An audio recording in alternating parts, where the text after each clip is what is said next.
Aging is not for the faint of heart.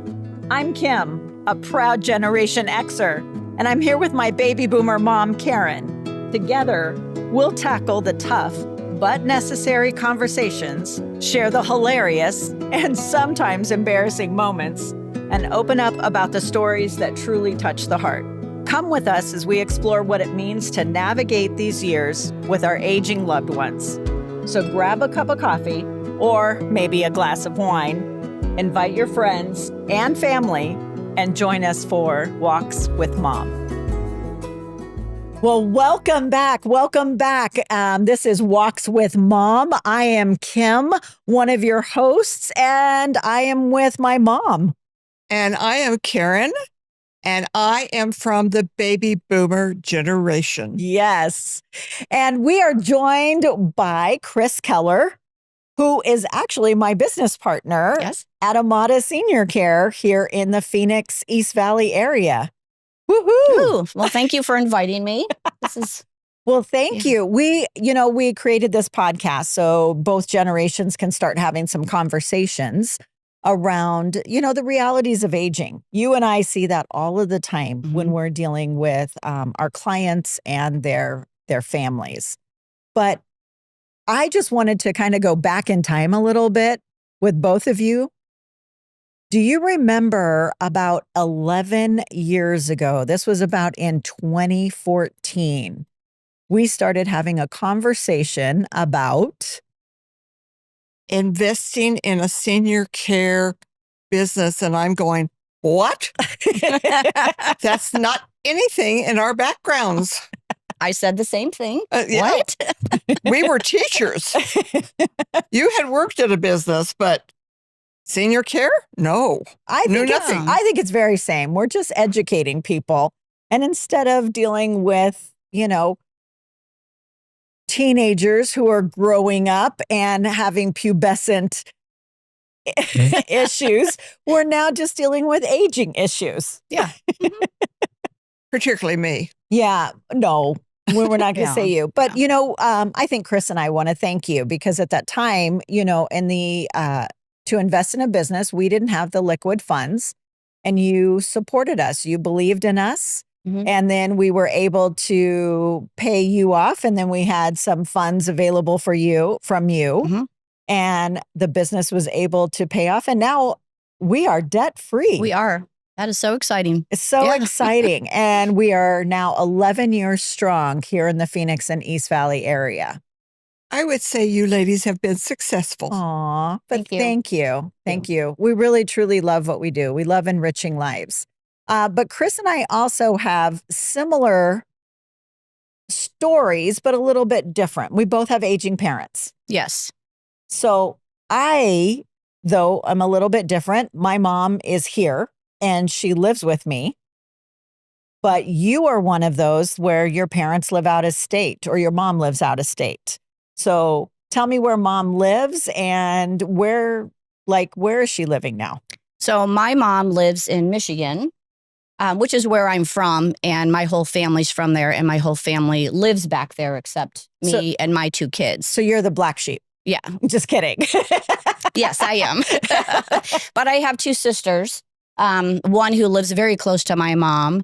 And they're both married and both very supportive son-in-laws. So my mom has a very good support system back in Michigan. And she knows that I will be on a flight at any moment in time that she needs. Yeah. But it is hard to be at a distance. Name one challenge being at a distance, do you think? Time change, for one. That sounds kind of silly, but, she's going to dinner when I'm just coming home. And it's just, sometimes it's hard to connect with her because I'm getting ready to watch a movie at night and she's getting ready to go to bed, or I just get up in the morning and she's going to lunch. So it sounds kind of silly, but really the time change is different for us. That makes perfect sense. Luckily, my mom stays up late, so I can call her late at night. Yeah, and you're not an early morning person. So I know that about you. So getting up early to talk to your mom is probably not in the cards either. Okay. Well, I know that even though you're my business partner, we could definitely talk about all Amada Senior Care related. but you had something that actually your mom actually prompted a couple of months ago, and of you and your sisters. So can you kind of tell the audience, and I don't think I've clued in mom to this as well.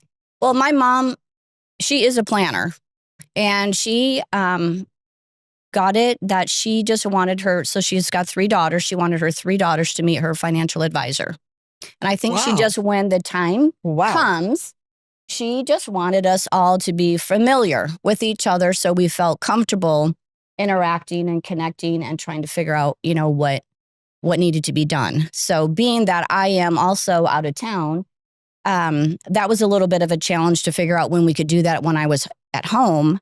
And it ended up that didn't work out. And so we actually just did a FaceTime with me, which turned out just fine. You make things work when you live out of town. Okay. And so give me a visual here. So are all of them in one room and you're the one kind of on this virtual? So the financial advisor, your mom, 2 sisters, are the son-in-laws there? No, or just your 2 sisters. Yeah, just the kids. Kids are all this. And so who kind of led this conversation? The financial advisor or your mom? Or both? I mean, both. My mom. My mom's a talker, so it was both. But I think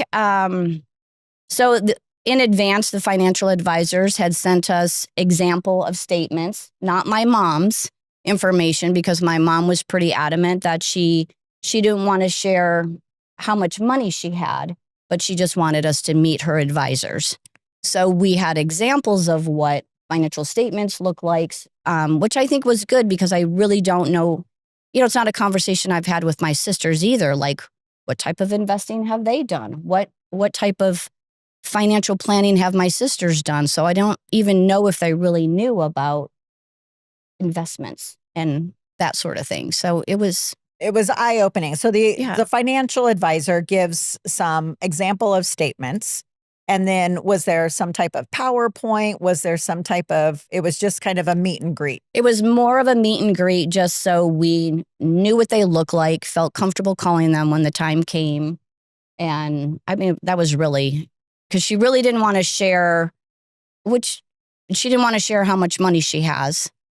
So did she share, or did the financial advisor share what type of investments they are? Because there's very many different types and degrees of risk in investments. No, so it really didn't have to do with that. It more had to do with mom's well prepared. Because me coming from this business of home care, she moved out of her 2-story home with the basement, laundry in the basement, and she moved into an independent living. And that was her choice. Yes, very much her choice. I love that. That was her choice. Yes. Very much her choice. And she moved into this independent living, which my mom absolutely loves it there. Why does she love it? I know we're going on a little tangent. Yeah. But my mom is super social, and she can just walk out her room and she can go down and play cards. She can go to the entertainment. She doesn't have to cook anymore. Which is hard if you're cooking for one person, yes. Yeah, so she loves just going down and eating with other people. She's got a group of friends that she plays cards with and games with. That's one of the reasons why communicating with my mom, I can't call her when she's down playing games every night. Because she's out socializing. She's out socializing, yes. Yeah. So going back, you guys are in this conversation and you're from the industry. And I know that your mom, she didn't share the exact numbers, but you told me that you asked, does my mom have enough if she wanted caregivers in the home? Yes, because, you kind of try and get a feel for what your parents have. Well, I guess because in this industry that I'm in, you want to know, is my mom prepared? And then you look at the way that you were raised, which it was very comfortable. It was just, blue collar, middle class upbringing. But then I see my mom who's, she loves to go to the thrift shop. She loves to barter. She really doesn't go shopping and buy new clothes. So you're like, how much money does my mom really have? Can she afford when the time comes caregivers to come into the home to help with, getting her in the shower, help her with transferring and all that we do. And she would tell me yes. But the value of money and what is enough, wasn't confident that she knew if she could handle because she care. was so frugal, and you weren't confident that she understood how much it is going to cost. Yeah. Right. Obviously, it depends on the cost due to the level of care. Right. Right. Well, or what and needs I to do happen. know sometimes, even when you're in say assisted living, you need more care than they provide there. So people hire us. Yeah. Yeah. for Many additional times, care. yeah, our caregivers are going into assisted living or memory care and complementing whatever care is provided by that facility or that community. Yeah. Yeah. So the financial advisor, when you asked him this question, what is his response? I mean, he said that your mom is set. Your mom is fine. I'm like, for 12 hours a week, 4 hours a day? Or what if she has to go into 24/7? She needs 24/7 care. Because I know my mom would like to, even though that's not her home that she had for 50, 55 plus years, she would like to age in place there. And when I said, well, how about if she needs 24/7 care now? And he's like, she'll be fine. Which to me gives me confidence that we can do the best that we can to keep my mom where she wants to be. So you can help. So you have now the knowledge that you can help fulfill her goal as safe as possible. Yes. Right? Yeah. Or be able to make those transitions to an assisted living or memory care should that need. Well, and I see that the conversation occurred so that you know what your mom wants. It's not like you're going to have to guess at some point what to do with her. You know that if she is incapable of making the decision anymore, you know what she wants. Yeah. And we also know if she needs to go into assisted living, like which one she would want to go into. But this is part of because my mom was the caregiver for her parents and my dad's parents. So she has done that transition of helping seniors. Yeah. But then she's sharing that information to you guys. When I say you guys, you and your sisters. So you know what to do, or hey, this is kind of what mom wanted. Yeah. Even if mom can't vocalize or something like that. I just absolutely love this. Now, what do you think I love that your mom was forward thinking. What do you think the financial advisor, do you think this was common for him to have these multi-generational conversations, meeting the adult children? I don't know for sure, but it didn't sound like something that he typically has done. So it wasn't a norm. Right. Yeah. Yeah. And why do you think that that's not the norm? Or do you think it should be the norm? I think it was good just for my sisters and I to be in the same room and Hear to the same hear information. the same thing. And I think it was also good it's a learning too for my family. Like, look what we had growing up and look what my mom, we don't know exactly, but what does my mom have now? And she has planned, she has invested, she's used her money wisely. So I think as my sisters and I are going into this phase, like, are we planning? And are we going to be in the same position as my mom if we're planning? Well, I can see it would be really scary for your generations not to know that your parents have enough to take care of themselves if needed. And so then, of course, you're going to feel sandwiched in that you're going to have to be taking care of your parents when you're wanting to be loving grandparents. Dun, dun, dun. That's why they call us the sandwich generation. Yeah. So I think that's where, it would be nice that these conversations happened all the time, that it was just part of the norm. And I actually at first when you told me that your mom didn't share the exact numbers, at first I was like, oh, well, why didn't she?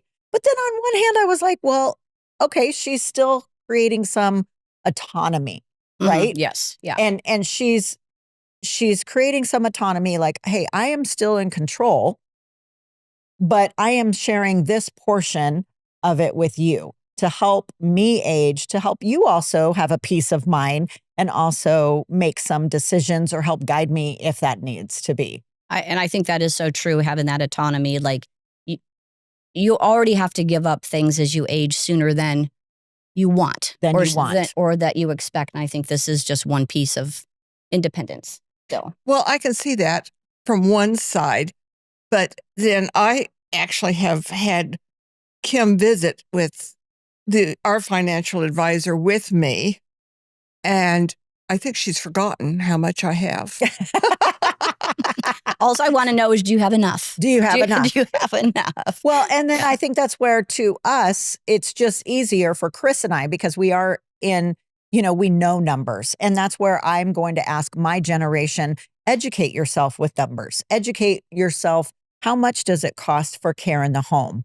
What are the levels of care? What are approximate costs for 12 hours a week to 20 hours a week to 40 hours a week to 24/7 in the home, right? Yeah. And then what is the cost of, what is an average cost of an assisted living, of a memory care? And so you can start to have those conversations with your parents' financial advisors. And just knowing everything's going to become more expensive. Yeah. Yep. Yeah. But you have a baseline to start thinking about and planning. Yeah. But then it also comes down to, okay, well, what if your parents don't have enough money for any of that?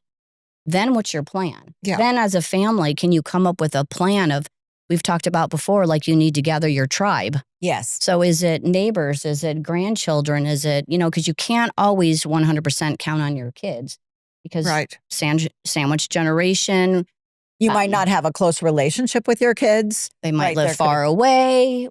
Yeah. Well, and I have a very aged friend in her 90s that her daughter is caregiving for the son-in-law, the daughter's husband. The daughter's husband. Yeah.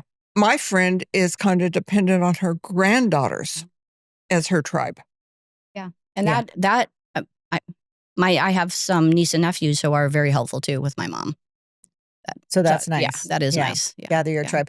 Yeah. So I think I'm not a financial advisor. So this is a disclaimer. I'm not a financial advisor, but I just think it would be so worth it for financial advisors to encourage these conversations because now, you have met each other, but if you or your sisters didn't have a financial advisor, when there is an inheritance or a legacy left, like there's some automatic trust built in, right? Yeah, absolutely. Or there's a relationship that's been built. And so they're not taking that generational wealth to another financial advisor. I just think that is that's a great marketing tool for them. That's a great marketing tool. Like financial advisors should be encouraging these conversations between the generations. And I love it that, again, I'm going to go back to, I love that your mom didn't share it, and it's the fine. exact number. Yeah,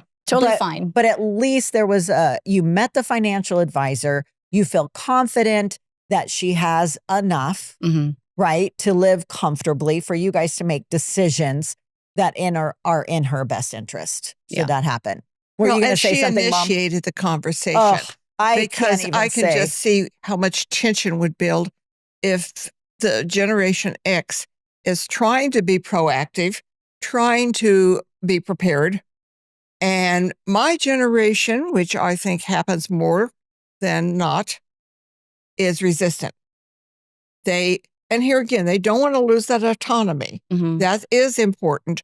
But yet, the conversation is important to help both generations be prepared. Yeah. So from your generation, if you could give 2 suggestions to, your peers, because I think you thought this was pretty interesting that her mom initiated and I do think it is up to my generation to initiate it.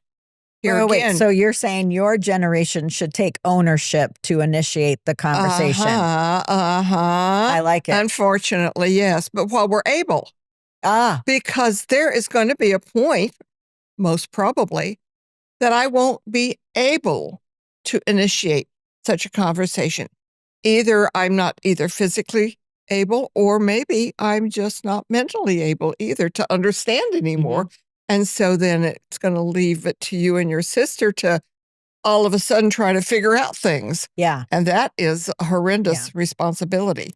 So, yes, clue your kids into, what you have. You don't have to be specific in amount, but who is handling it and that you have sufficient funds. Yeah. So you would advocate for them to meet the financial advisor. Mm-hmm. Yes, I would. Yeah. Okay, so those of you that are listening are of the baby boomer generation, your next assignment is to start that conversation and initiate that conversation. So call your financial advisor and get a meeting on the books to meet the adult children. I think it just gives us, my generation, your generation, our generation, a peace of mind. A peace of mind, and helps us to plan along with you what's going to be needed. Yeah. Well, if you have found that this has been helpful, please go ahead and share this episode with either a family member, share it with a coworker who's going through, aging with their parents, anyone. I think anywhere there's somebody going through some aging with their parents or aging issues with their parents. So share this episode. Also like us, give a comment on Walks with Mom, and we will see you on the next walk. This is Karen, and I just wanted to say thank you for spending some time with us today. Please come back for more laughs, more connections, and more real-life moments between these two generations. See you on the next walk.